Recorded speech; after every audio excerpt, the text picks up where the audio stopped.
Hey yop tout le monde, comment ça va? On se retrouve pour une nouvelle vidéo. Je vais vous présenter Yumeko et son partenaire donc qui est dans la fusion actuellement, c'est-à-dire Karato, le chasseur. Donc voilà, je vais vous présenter un petit peu le duo. On va parler beaucoup de Yumeko parce que la vidéo sur Karato s'affiche juste au-dessus.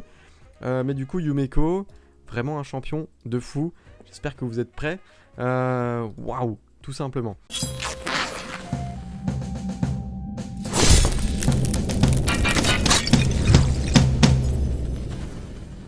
Donc sur la 1, attaque 2 fois un ennemi, chaque frappe vole 7,5% du compteur de tour de la cible si ce champion, donc elle, possède 50% de ses PV max ou moins. Et puis également, chaque frappe soigne ce champion, donc elle, de 30% des dégâts infligés si ce champion possède également 50% de ses PV ou moins. Enfin, moins de 50% de ses PV. Donc voilà, plutôt une 1 correcte, voilà, ça peut réduire un petit peu la TB, ça peut être cool. Ensuite la 2, donc je me suis décalé un petit peu parce que le sort est grand. Attaque un ennemi, en mono-cible donc, possède 100% de chance de placer tous les 3 tours un buff malédiction pendant 3 tours. Et dès qu'un ennemi justement essaie de placer des debuffs sur ce champion ou sur un allié, possède 75% de chance une fois book, de chance de transférer ces debuffs sur un ennemi aléatoire sous debuff malédiction. C'est-à-dire que vous mettez la malédiction sur un ennemi, vous allez le voir in-game après, vous mettez la malédiction sur un ennemi, quand un ennemi, n'importe lequel, essaye de vous mettre des debuffs sur vous ou les alliés, et bien du coup il y a 75% de chance par debuffs qui sont posés que ce soit renvoyé sur l'ennemi avec malédiction. Donc plutôt insane, d'accord, c'est limite une sorte de cleanse indirect, enfin voilà, plutôt insane. Vraiment très très cool, on va le voir en pratique ensuite, mais vraiment un truc assez impressionnant on va dire. Sinon, possède 30% de chance contre les boss, ok. Également, donc ça c'est si elle est dans la même équipe actuellement avec Karato le chasseur, donc son doublon qui est en fusion actuellement. Dès que quelqu'un remplit le compteur de tour d'un ennemi sous debuff malédiction, d'accord, placé par ce champion, que placé par ce champion, le compteur de tour de ce champion sera rempli à la place. C'est-à-dire qu'en face, il n'y aura pas de compteur de tour de rempli. Si un champion avec malédiction en face se fait booster, c'est elle qui prendra le boost. Si on a plusieurs, elle prendra plusieurs boosts. Ça peut être complètement insane. Maintenant, il faut avoir le temps de le placer, etc. Ça peut être plutôt compliqué, mais vous allez voir que dans son kit, il y a 2-3 choses qui aident. Et c'est pas le meilleur truc de son kit. Ensuite, le troisième truc, c'est ça qui est plutôt insane, mais ce sera encore pas fini après ça. Réduit de 3 tours le temps de recharge de toutes les compétences des alliés. Donc c'est un petit Kimar qui lui les réduit complètement, et une grosse Renegade qui elle les réduit de 2 tours. Donc déjà insane. Également, vous avez lu, augmente de 3 tours le temps de recharge de toutes les compétences des ennemis. Du coup, c'est une petite Warlord, on va dire. Et ça c'est insane parce que de base, il n'y avait que Warlord et Conyer qui le faisaient. Et là, elle le fait également, et elle fait pas que ça. Et c'est vraiment très très impressionnant. Ne réinitialisera pas les temps de recharge des autres compétences de ce champion. Ok, donc ça fonctionne pas sur elle, normal. Mais par contre, voilà, bon c'est tous les 5 tours, mais petit Kimar et petit Warlord en même temps. C'est insane. Et le pire, c'est que ici, vous lisez bien, elle ne frappe pas. C'est-à-dire que si vous prenez un Warlord, Warlord, lui, attaque tous les ennemis. Ici. Il attaque tous les ennemis et place les trucs en cooldown. Mais elle n'attaque pas. C'est-à-dire qu'elle ne réveillera pas si elle joue derrière un Kimar. Ce qui peut être gênant avec Warlord. Donc vraiment, très très forte. Pour moi, elle est du niveau d'un Warlord avec ça. Parce que bon, que ce soit 3 tours de cooldown ou bien les cooldowns entiers, sincèrement, ça change pas énormément de choses. Donc vraiment très très fort, mais c'est pas tout. Et c'est pas fini. Ici, sur son passif, au début de chaque tour, de chacun de ses tours, place un buff voile parfait sur ce champion pendant 2 tours. Sur elle-même, quand elle joue, elle se place un buff voile parfait. Également, quand elle a un voile parfait sur elle, elle est immunisée contre tous les debuffs qui vont arriver sur elle. Tous les debuffs, pas que les debuffs de contrôle, tous les debuffs. Donc plutôt insane. Et puis également, dès qu'un voile ou voile parfait est placé sur un ennemi, possède 75% de chance de voler ce buff. Cela survient avant que le buff ne soit placé sur la cible initiale. Donc par exemple, vous prenez un Candrafon, qui, dès qu'il y a un petit boost ATB, dès qu'il y a un petit truc, un petit buff ou un boost ATB mis sur notre team, s'il est en face, lui va se mettre un voile parfait sur lui. Et bien là en fait, ça va être un counter au Candrafon. Et en plus de ça, imaginez, ça va être un counter au Lilitheux. Donc vraiment insane à ce niveau-là. Ce passif-là ne sera disponible uniquement quand elle sera dans la même équipe que son couple, on va dire, Karato le chasseur. Donc, Voilà, quand même, il faut mettre de la nuance là-dessus. Maintenant, comme je l'ai déjà présenté, le chasseur est jouable. Le chasseur est jouable, il est en fusion, donc il est obtenable, on va dire, facilement. Elle, pas très facilement du tout, mais si vous avez le couple, c'est très très jouable. C'est pour ça que je disais dans ma vidéo précédente que c'était du niveau d'un Rotos et d'une Siphi. Donc voilà, plutôt très très fort. Je l'ai maîtrisé avec de la résistance. L'idée étant que sur le premier tour, elles ne prennent pas les debuffs. D'accord? Donc je sais pas si c'est les maîtrises les plus opti. Je suis parti dans ce niveau-là pour faire mes premiers tests. Et puis derrière, je l'ai mis en Stone Skin. Pourquoi? Parce que avant qu'elle joue son premier tour, quand on la met avec le couple, et je pense qu'elle sera jouée très très souvent comme ça, et bien du coup, avant qu'elle joue son premier tour, elle est vulnérable. Donc du coup, je l'ai mis en Stone Skin, comme ça elle n'est pas vulnérable. Je lui ai mis pas mal de résistance également. Un petit peu de vitesse, un petit peu de tankiness, de l'apprécie pour placer sa malédiction et son réduction ici. Vous en aurez besoin. Et du coup, c'est plutôt pas mal. On va aller voir ensemble qu'est-ce que ça donne. Alors, on se retrouve ici. On va regarder ensemble juste rien que sur le fait de renvoyer les debuffs. On va se trouver un petit mob qui renvoie beaucoup de debuffs. Enfin, qui essaye de nous poser beaucoup de debuffs. Malheureusement, les teams en face qui nous mettent sur le serveur test ne sont pas très très intéressantes. On pourrait tester là-dessus. Parce qu'il y a quand même Lydia, il y a quand même du coup lui qui pose aussi des debuffs. Donc on va regarder ensemble. On va mettre le petit couple ici. Hop. Et puis qu'est-ce qu'on peut mettre à côté? En soi, faut pas qu'on se bloque les debuffs, sinon ce serait un petit peu con. Et bah écoutez, tout simplement, pourquoi pas une arbitre. Puis peut-être un Krisk pour rester en vie, tout simplement. Hop, c'est parti. On va attendre de se prendre les debuffs et on verra bien. Donc là du coup premier tour, c'est normal qu'elle prenne pas de debuff. Elle a justement le Stone Skin. Lui par contre aurait pu se faire givrer.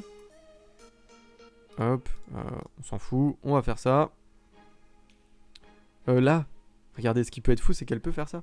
Mais là on va faire ça à la place, pour voir si les debuffs vont être renvoyés justement. Hop, pas de problème. Ici du coup, allez, essaye de me débuffer. On va faire jouer la Lydia justement. Et c'est vrai qu'on n'est pas ciblable. Vous voyez, il s'est fait givrer. On est d'accord?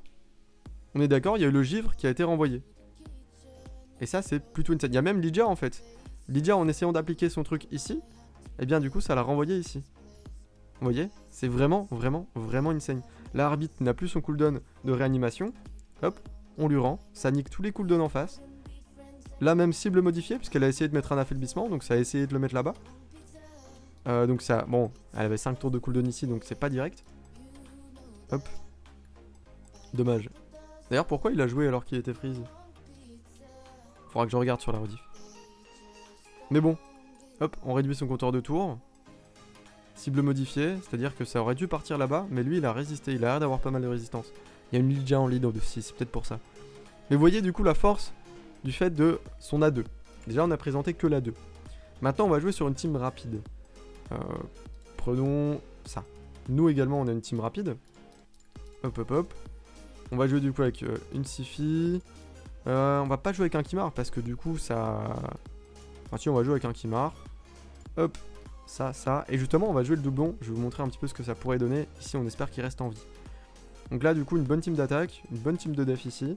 Voyons voir ce que ça peut donner. On va jouer en premier logiquement. Voilà, on joue en premier.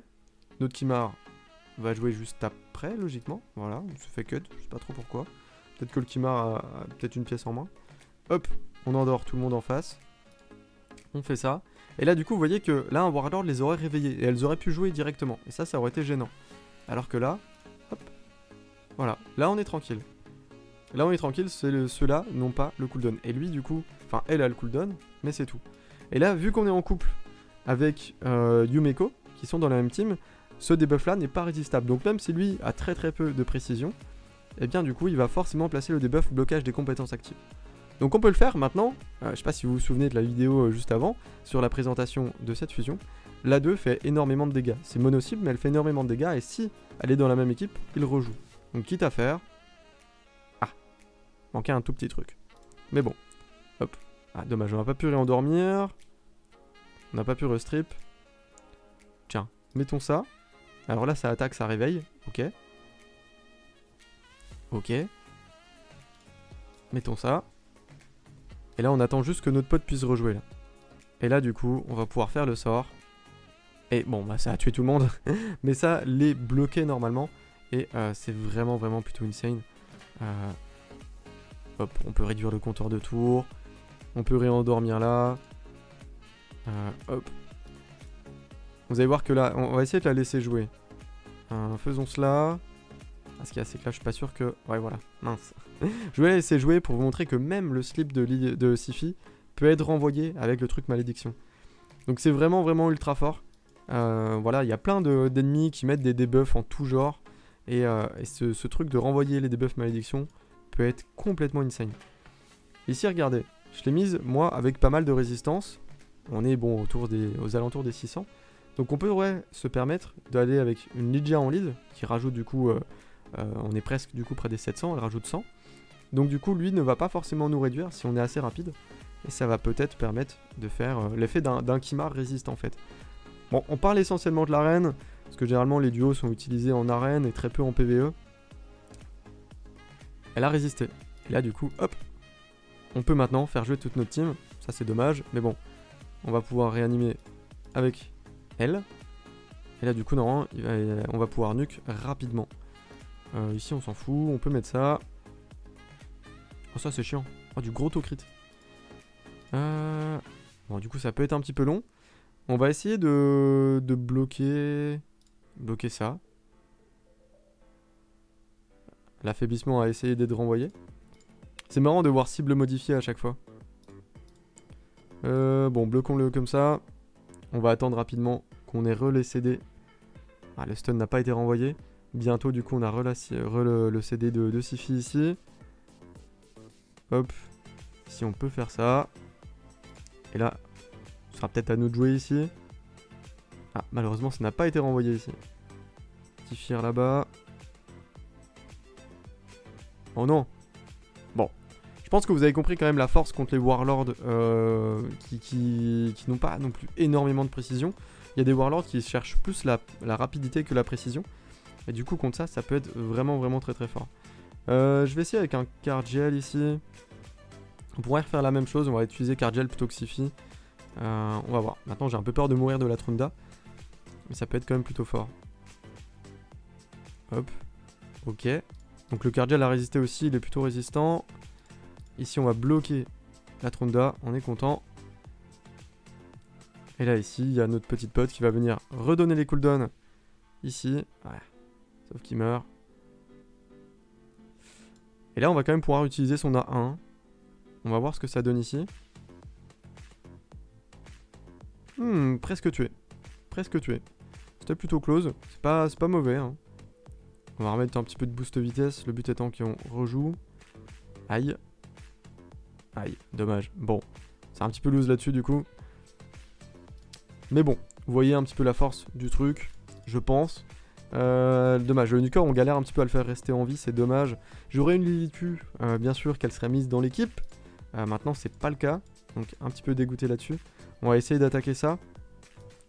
Mettons un écrète. Vous savez quoi? Mettons un écrète. Qui va normalement, je l'espère, aller protéger notre petit mob ici. Je pense que ce sera le cas. 36, oui. Et elle a combien du coup d'HP? Ouais, elle est largement au-dessus, ok, nickel. Et la Lydia, normalement, largement au-dessus aussi. Voyons voir ce que ça donne. Bon, Necrète est en pot de pierre aussi. Ok, alors là, le Lord of pot de pierre. Super. Bon, et sauf que c'est mal configuré. Merci Murder d'avoir mal configuré ta team. Donc là, du coup, bah ça sert à rien qu'on fasse un truc. Je vous jure. Et vu qu'elle a joué, du coup, bah elle a perdu son truc. Bon. Les dégâts, des beaux dégâts quand même. Bon, pas sur les deux pots de pierre, forcément. Mais des beaux dégâts quand même. Bon, faisons ça. Même si ça change pas grand-chose. Ah, intéressant. Hop, j'avais oublié ça. On jouait Lydia, ça fait longtemps que j'ai pas joué Lydia. Sauf que là, ouais, on a un peu niqué. Des bons dégâts. On peut bloquer les compétences ici. Ah, on va finir par y arriver. Hein. Mais bon, ça monte pas forcément le duo ici. C'est pas forcément l'objectif de la vidéo. Ça va juste remontrer la force du Nuker qui quand même est plutôt très correct. Hop. Et là du coup on va bloquer ici aussi et normalement le Nuker va pouvoir faire du bon taf. Essayons de tuer là-bas pour voir. Ah ouais, non, des bons dégâts quand même. Hein. Des dégâts plutôt cool. Et là, du coup, bah, on a ça. Et vu qu'elle est dans la même team, même si elle est morte, on a le tour supplémentaire. Et du coup, on peut double nuke ici. Bon, un match compliqué. Merci beaucoup Murder, hein, dis donc, de faire les choses correctement. Ça fait plaisir. Trouvons-nous une team bien tanky pour voir quand même la force. On pourrait tester ça justement. On va se faire réduire. Mais du coup, pas tout le monde. Ça peut être pas mal. Il n'y a pas de nuker en face en soi. Donc bon, dans tous les cas, on est plutôt tranquille. Voilà. Voilà. Ok. Et là, bah, elle a même pas pris la réduction. Bon, après, je l'utilise en nid, donc elle a un petit peu de résistance. Ce qui pourrait expliquer un petit peu pourquoi. Et là, on réduit tout le monde. Je crois qu'on n'a pas eu la précision pour la réduire elle. Mais bon, elle avait déjà utilisé son spell dans tous les cas. Et là, on va pouvoir aller one-shot quelqu'un avec ça normalement. Focus on elle. Pas one-shot. On va pouvoir protéger celle-là là-bas. Et là, dès que il va pouvoir jouer notre nuker qui est un petit peu lent. C'est vrai que quand on n'a pas de Kimar qui empêche les autres de jouer, c'est un petit peu compliqué. Et là, il va pouvoir bloquer les compétences de tous les ennemis. Ou bien les tuer. Voilà. Vous voyez un petit peu la force du mob ici. Et puis la force un petit peu de elle. Ils peuvent être utilisés, je pense, chacun de leur côté, Yumeko et Karato. Maintenant, ensemble, ils sont également très très forts. Ils ont des petits bonus, voilà, comme par exemple Yumeko n'était pas ciblable, donc elle a pu faire ses spells, etc. comme elle voulait. Elle était immunisée également, donc vraiment très très forte. Et puis Karato à côté qui peut réutiliser ses cooldowns, faire des gros dégâts, etc. etc. Donc vraiment des personnages très très cool. Moi, je suis vraiment très heureux de pouvoir les utiliser. Là sur le serveur test et j'espère les drop en vrai. Je pense que ça peut changer un petit peu la méta. Il y a des choses vraiment vraiment très intéressantes. Donc ça peut être cool. Regardez ici. Hop, on enlève tous les cooldowns en face. Bim. Et là du coup, on va pouvoir nuke. Bloquer tout le monde. Ça bloque vraiment les compétences de tout le monde quoi. Enfin après ça peut faire des coups faibles. Mais bon, c'est quand même ultra ultra fort. Ici il y a un petit problème entre Karato. Entre Yumeko et Kimar. En gros, ce qui se passe, c'est que Kimar se fait réduire les cooldowns par le sort de Yumeko ici, ce qui ne devrait pas arriver. Mais bon, voilà, je pense que ce sera patch prochainement. Là, c'est lui qu'il faut tuer en premier. Enfin, il est quand même squishy, il se fait quand même bien one-shot, hein, notre petit pote ici. Hop. Il n'y a pas grand intérêt à faire ça. En fait, en jouant avec Kimar, on a trop de réduc, c'est trop. Hop. Hop. Et là du coup on va pouvoir nuke. Testons de nuke là-bas. Ah ouais, non ça fonctionne vraiment très très bien. Presque là et du coup on a pu la stun pendant 2 tours. Hein. Stun de 2 tours les gens c'est énorme. Hein. Stun de 2 tours il n'y en a pas énormément qui le font. Donc c'est vraiment vraiment très très cool. Bon par contre il met des bonnes baffes lui. Hein. Sauf que là, à jouer ce genre de team, on a du coup directement notre cooldown à chaque fois quand même. Hop. Hop. Et bim, et bim. Et là, du coup, on a 3 coups. Dommage. Non, vous voyez quand même la force du truc.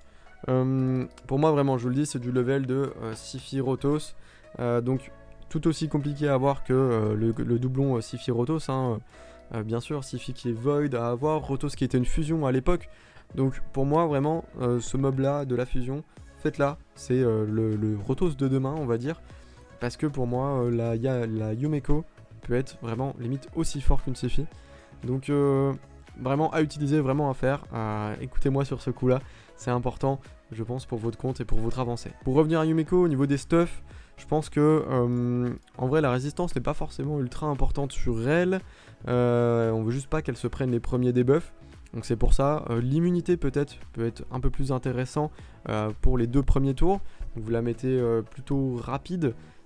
Pour qu'elle puisse bloquer les cooldowns en face comme un petit peu un Warlord.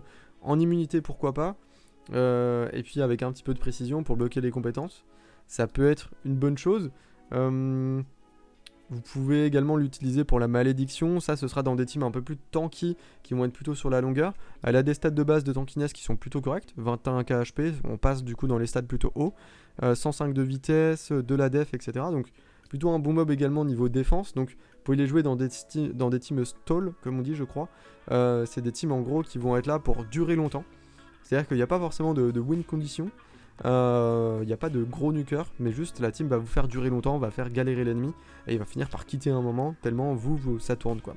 Et en fait son spell 3 est vraiment fait pour faire tourner ici, et son spell 2 pourrait renvoyer des break-def etc. et du coup bloquer l'ennemi et faire que votre team survit. Donc vraiment très très fort comme personnage, des utilisations un petit peu variées qui pourraient être faites, comme je t'ai dit, voilà, vitesse, précis, beaucoup de résist sur une team tanky. Voilà, ça peut être un petit peu le Warlord de demain, en tout cas je pense. Voilà, merci à vous tous d'avoir regardé cette vidéo, j'espère qu'elle vous a plu, on se dit à toutes sur Twitch ou sur YouTube, peace.